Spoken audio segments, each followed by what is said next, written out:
Alors, normalement, c'est parti.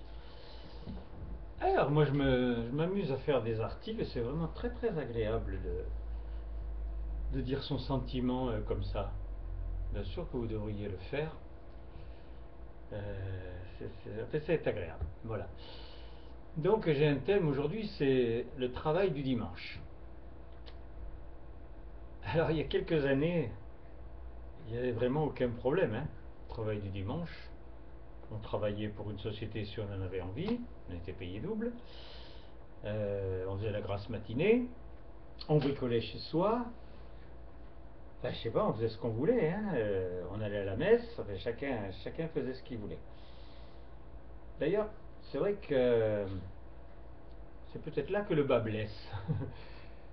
La messe, le fameux jour du Seigneur. Je ne sais pas vraiment ce qu'il en reste. Je crois plutôt que pour beaucoup, je ne vais pas dire le mot abruti, mais presque par rapport à un travail de toute la semaine où on est à faire ce que l'on a à faire. Et le dimanche, pour le mieux, c'est au moins lâcher prise pour pouvoir être avec sa famille. Mais c'est pas véritablement la conscience que c'est un jour effectivement très particulier, sacré normalement. Il paraît que c'est le jour où Dieu s'est reposé. Parce il a trouvé bon tout ce qu'il avait fait dans la semaine. Il y a quelque chose à chercher là, hein, parce que Dieu se reposant. Mais bon, c'est quand même. Le problème, c'est qu'on entend parler de Dieu à l'heure actuelle que dans les extrémistes. Pratiquement rien, alors qu'il y a des prêtres, il y a des gens qui font vraiment des choses, et des personnes qui ont vu des différences dans leur vie totalement exceptionnelles. Mais non, je crois que le dimanche, il n'y en a plus beaucoup qui vont réellement ou prier ou vouloir vivre quelque chose de particulier. Et en plus, on arrive à Noël. Alors, c'est quoi cette fête maintenant? Est-ce que ça va être un bon repas, peut-être un peu trop de boissons? Bon, c'est sûr que le Père Noël va passer, ça c'est très, très important. Mais si on reprend toutes les fêtes de l'année, que ce soit Noël, Pâques, la fête de la lumière, ça c'est devenu la fête de la musique, le 15 août, normalement c'est la fête de la fécondation. Qui sur la terre a vraiment envie que ses choix, que ses goûts, que ses besoins soient fécondés par Dieu? Je crois que là déjà je vous choque. Donc c'est vrai qu'il y a quand même quelque chose de très très très intéressant à comprendre.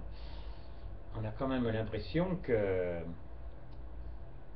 je ne vais pas parler de religion, je veux dire simplement de recherche mystique. Alors heureusement on a de grands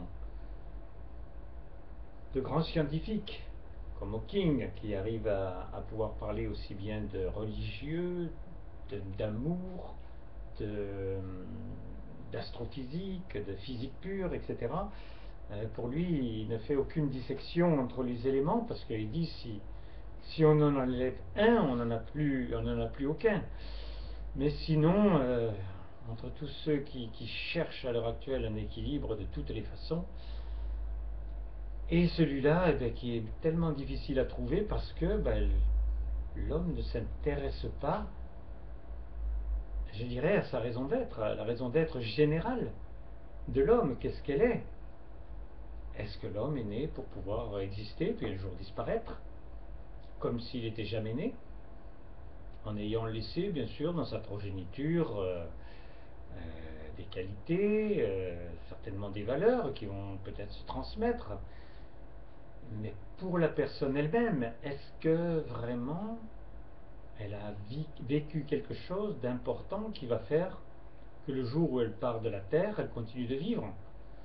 Parce que c'est bien notre, non pas notre souci, mais c'est vraiment ce que l'on ressent le plus. Est-ce qu'on va mourir définitivement Ou est-ce qu'on était né pour autre chose? Donc vous voyez, je pars du travail le dimanche, mais moi j'aime bien ensuite aller vers l'essentiel, parce que c'est ça l'essentiel. Si l'homme a une raison d'être, laquelle elle est? Et si Dieu existe, quel vœu il a pour nous? Apparemment la création est splendide. Apparemment la création est un livre ouvert.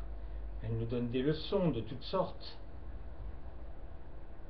Elle d'ailleurs, dans beaucoup de cas, elle nous montre des choses qui ne sont même plus dans l'homme. L'instinct maternel chez les animaux est toujours le même. L'instinct d'une mère par rapport à son enfant n'est pas toujours parfait. Une jeune femme qui va mettre son enfant dans la poubelle ou autre chose, c'est pas tout à fait ce que Dieu sûrement avait désiré pour la race humaine. Donc, moi je suis persuadé que tant que, je crois que, je sais plus, quel était l'homme de lettres qui disait le 21e siècle, 21e siècle, j'arrive pas à le dire, le 21e siècle, merci, sera mystique ou ne sera pas. Et c'est vrai qu'on est arrivé à un tel point de science, on est arrivé à un tel point maintenant de compréhension de beaucoup de choses, mais comme certains peuples y étaient arrivés.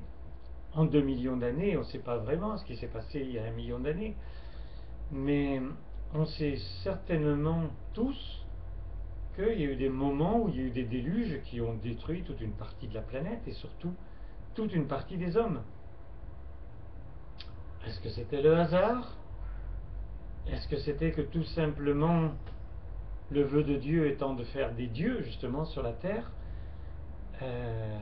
personne n'agissant dans le bon sens, même le progrès n'avait plus à être vraiment le service qu'il pouvait être. Excusez-moi, j'ai beaucoup parlé depuis ce matin. Donc, il y a vraiment des réelles choses à comprendre. Alors, on peut revenir effectivement dans beaucoup d'écrits. Les philosophes anciens, écouter des maîtres, des sages. Revenir à la Bible, bien sûr, mais elle a 2000 ans, elle a 4000 ans. Le plus intéressant, c'est quand même d'entendre Dieu dans le présent, parce qu'il vit au présent. Sinon, notre sang ne courrait pas dans nos artères, on n'aurait pas les 100 000 milliards de neurones qui fonctionneraient dans notre tête. Je ne pourrais pas vous parler en ce moment, si Dieu ne vivait pas dans le présent. Et qu'est-ce qu'il désire dans le présent? Il est certain que pour le moment, il est très intéressé par Noël. Noël, c'est une fête d'exception, avec beaucoup de bonnes pensées, on va chercher à se réunir, le foyer normalement va se resserrer, on va offrir des cadeaux, donc c'est un autre monde très plaisant pendant un temps, et c'est un peu comme à Lourdes, c'est quand des hommes ou des femmes prient ensemble et qu'ils sont nombreux, cela peut se concrétiser, se catalyser jusqu'à finir par donner un miracle. Et là, pour Noël, si on est vraiment très uni au divin, qu'on le recherche, qu'on commence à l'apprécier, qu'on commence à comprendre qu'il n'est pas simplement le maître ou la loi, mais qu'il est l'amour. Parce qu'il s'est engendré amour, ça a toujours été dit dans les religions. Alors c'est vrai que ça ne se voit pas, mais parce que tout simplement nous n'agissons pas par amour face à lui.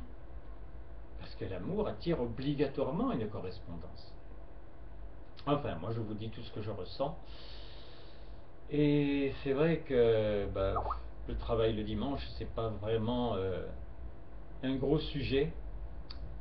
On a surtout à comprendre pourquoi on existe. Et le temps est venu où on peut le comprendre. On a tous eu des craintes, des peurs, des épidémies qui font peur maintenant. Le sida, c'est ravageur. Mais bon, les maladies cardiovasculaires, le cancer, plus encore. Hein. l'obésité maintenant, donc ça prouve bien que les corps ne servent pas à ce qu'ils devraient être. Parce qu'un corps, normalement, c'est la matrice de l'âme. Si on désire le corps comme sa matrice de l'âme, il est svelte, il est normal, il est... Voilà. Donc tout ça, c'est à réfléchir en arrivant à Noël.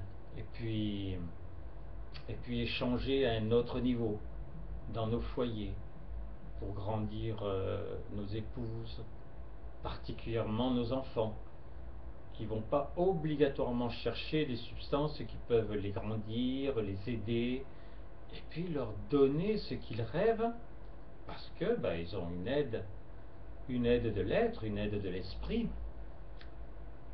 Aide-toi, le ciel t'aidera. Oui, bien sûr, mais l'idéal c'est quand même d'avoir Dieu en tant que présence, de le sentir, de savoir qu'il nous chérit. Et là, on peut apprécier vraiment la création et être certain que l'on aime nos enfants, que l'on aime notre femme, que l'on aime un frère.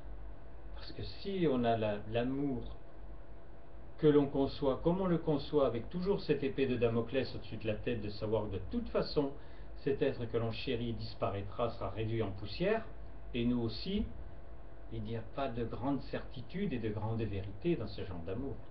Enfin voilà, ça c'est moi qui vous dit quelques petites choses comme ça me plaît de pouvoir partager ça avec vous. Et puis voilà, de temps en temps, je chercherai des thèmes. Peut-être que je resterai sur le thème quand j'aurai quelque chose à dire, mais j'aime bien aussi prendre une autre dimension, comme je viens de le faire aujourd'hui. Je vais quand même vous souhaiter un très très bon Noël, même si les souhaits, j'y crois pas trop, mais parce qu'on fait exactement ce que l'on veut de notre vie et de notre présent. Et moi, le mien, je vous assure, vient d'être très très agréable. À très bientôt. Je vous embrasse sans vous connaître et très très joyeux Noël, vrai, autant que vous avez envie de donner et de transmettre. À bientôt.